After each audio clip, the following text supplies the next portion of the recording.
How could you get that one wrong? It's so fucking easy. No. You don't get recycled into an earthworm or a plant. There's not like reincarnation. You're just gone. That's it. You have no brain to think with anymore. All your thought processes happen up here. All your senses come from this fucking epidermis loaded with fucking nerve endings. You taste with your fucking tongue. You smell with your fucking nose. You see with your fucking eyes. Everything that you sense can be explained physically. So, when you die, that's all gone. You just don't exist any fucking more. It's the easiest fucking part of what we believe to comprehend. And you still got it wrong. You think that you're just your fucking body? I mean, your body might decompose into something that feeds the soil or something. Not likely anymore. More likely you'll be fucking cremated or embalmed and then fucking pumped full of all those embalming chemicals and shoved in a fucking box in the ground. So even that's really not true anymore. But, it's not you. You're just gone. It's the most depressing part of what we believe, and you couldn't even get it right. It would have been your strongest emotional argument. Do you want to believe that you're going to just be nothing? Or do you want to believe you're going to go to heaven and play with Jesus? I'm going to play with Jesus, build a little Lincoln log cabin with Jesus. Yeah, okay. Every single one of these arguments. First of all four of them are bullshit. Second of all of them are emotional appeals, because it's like, would you rather the world be dark and gloomy and depressing, or would you like it to be happy and filled with rainbows and smiles? Now, let's look at it from the other point of view. The Bible says, "In the beginning, God created the heaven and the earth." Now, if that's true, that gives us a very different set of answers to those questions. So, we better find out who God is and what He wants and do what He says. But you see, the devil doesn't like that. The serpent came to the woman and said, "Yea, hath God said, Ye shall not eat of every tree of the garden?" ? That's your serpent impression? I mean, I am a serpent! Your regular voice sounds more like a fucking snake than that. In fact, I would give a serpent a voice pretty similar to yours. Maybe just add a little lift. Then you would just sound gay, which is better than you sound now anyway, so. The first thing out of the devil's mouth was a question to make Eve doubt God's word. Fear questions! Questions are the devil's tool! Every time you see a question mark, beware! Question nothing, accept everything. Whoa. Well, the fact is that Satan can't be God because the job is not available. And he's all angry about that, so he hates God. But he can't do anything to God, so he hates us because we are made in the image of God. But are you psychoanalyzing Satan? I'm convinced the devil is laughing at the people who believe in evolution because he's using it to take them down to hell. He doesn't believe it, but he's glad that you do.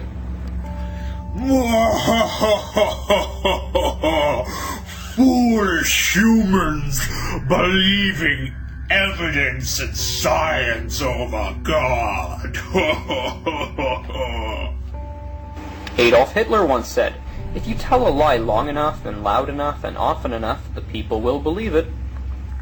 Yeah, nothing attests to that fact better than, hey guys, there's a magical kingdom in the sky, and when we die, if we're good and we believe in Jesus and give all our money to the church, we can go there.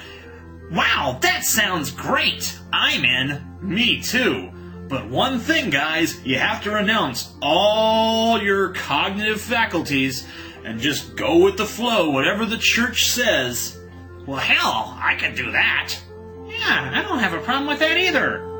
And then they all went to heaven and ate gumdrops. He said they're more likely to believe a big lie than a small one. Let's just assume that evolution and God are both a lie.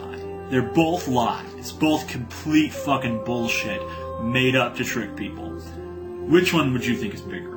The lie that we developed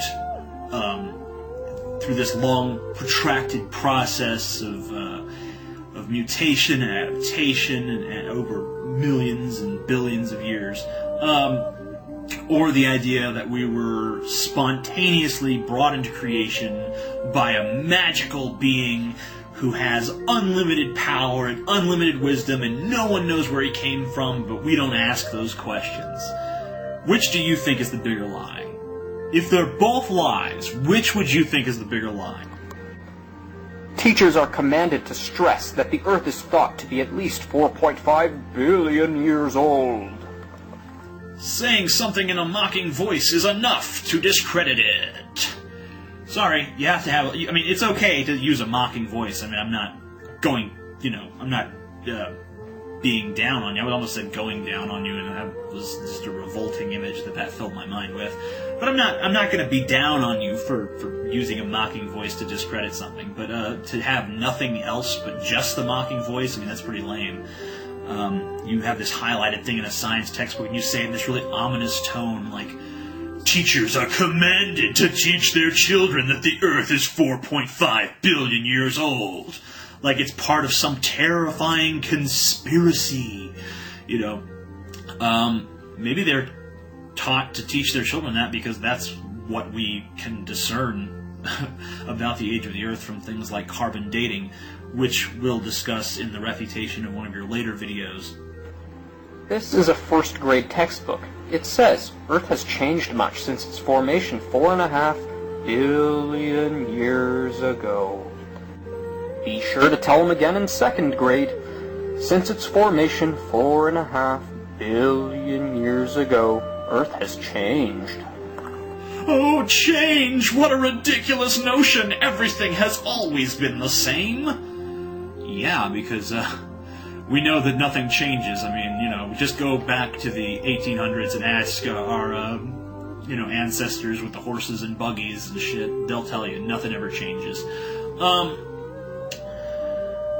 Yeah, it's obviously a conspiracy. I mean, they teach them in first grade and in second grade. I mean, if it was just in one grade, I would totally discredit everything you say. But the fact that they try to teach them the same fact 2 years in a row, that really lets you know that's totally insane. I mean, this is obviously something that's being drilled into their heads.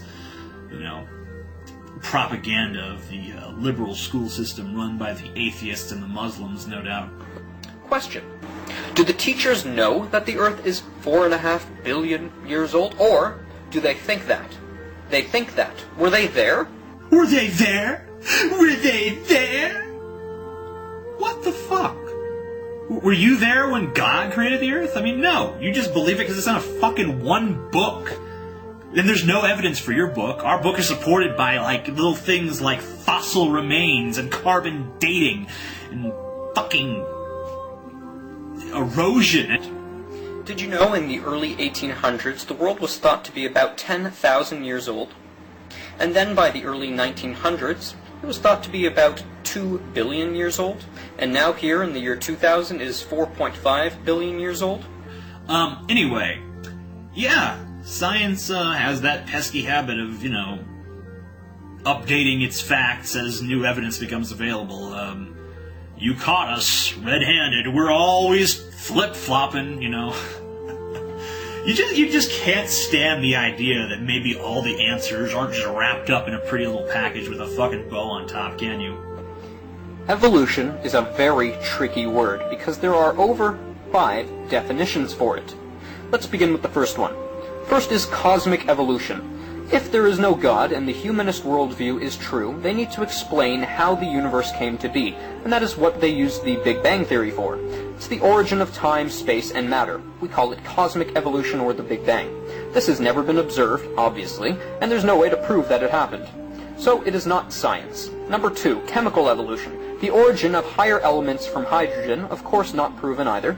Number 3, stellar and planetary evolution. Without the hand of God, you'd have to explain what the stars formed from or how they formed, and where the planets came from and how they formed. So, stellar and planetary evolution has never been observed. We've never seen a star form, and we've never seen a planet form. We have theories of how it happened, but of course they're not founded in science. They're pure fantasy and speculation. Number 4, organic evolution.